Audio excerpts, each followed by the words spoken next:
The hospital hallways smelled of antiseptic and fear. Outside the glass walls of the ICU, powerful CEO Richard Hayes paced like a lion in a cage. His empire spanned continents, his signature decided the fate of companies and thousands of lives, but at that moment, none of his billions could save the person he loved most, his only daughter, Emily. Doctors whispered urgently behind closed doors. Words like rare blood type, too late, complications, cut through Richard's chest like knives. Emily's body was rejecting every transfusion. The clock was running out.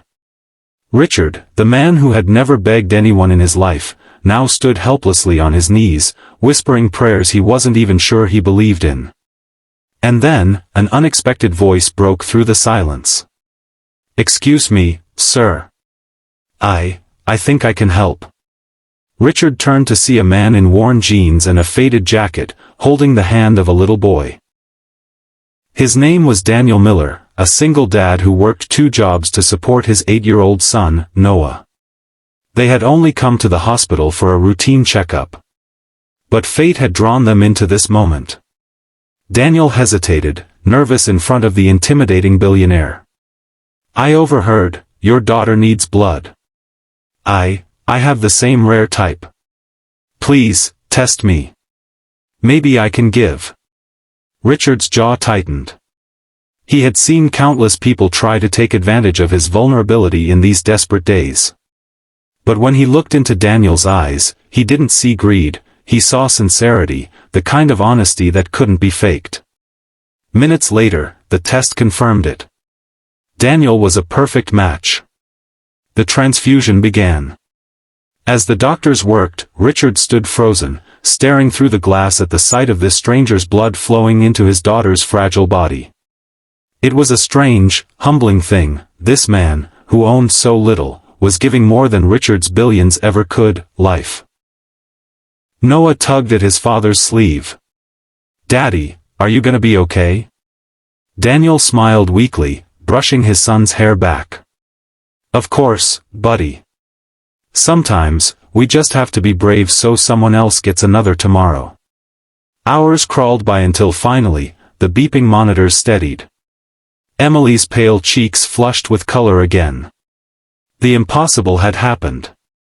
Daniel's blood had sparked a miracle. Richard collapsed into a chair, tears streaming down his face. For the first time in years, the man who had conquered boardrooms and crushed competitors whispered a simple phrase, "Thank you." But the story didn't end there.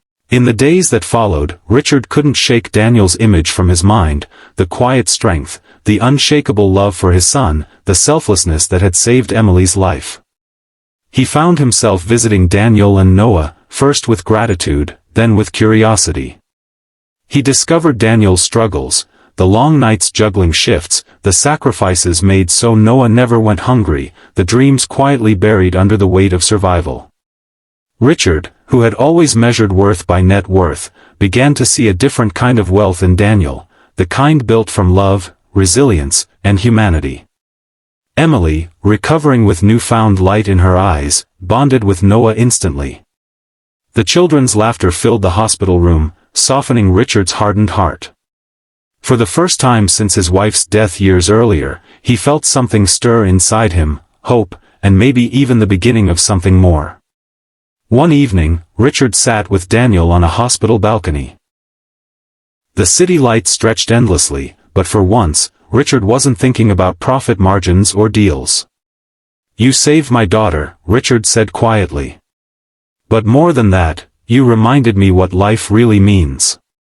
He paused, then added, almost shyly, "You're not just a hero, Daniel. You're family now. If you'll let us be."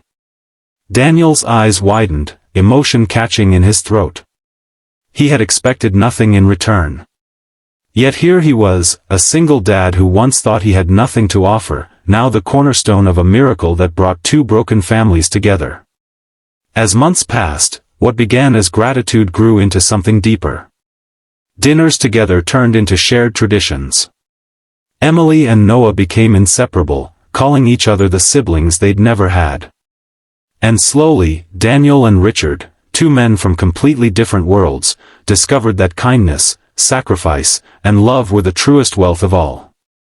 Because in the end, it wasn't the billions that saved Emily. It was the courage of a single dad who had nothing, but gave everything.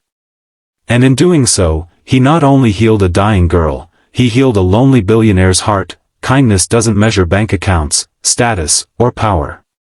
Sometimes, the smallest act of selflessness can change lives forever.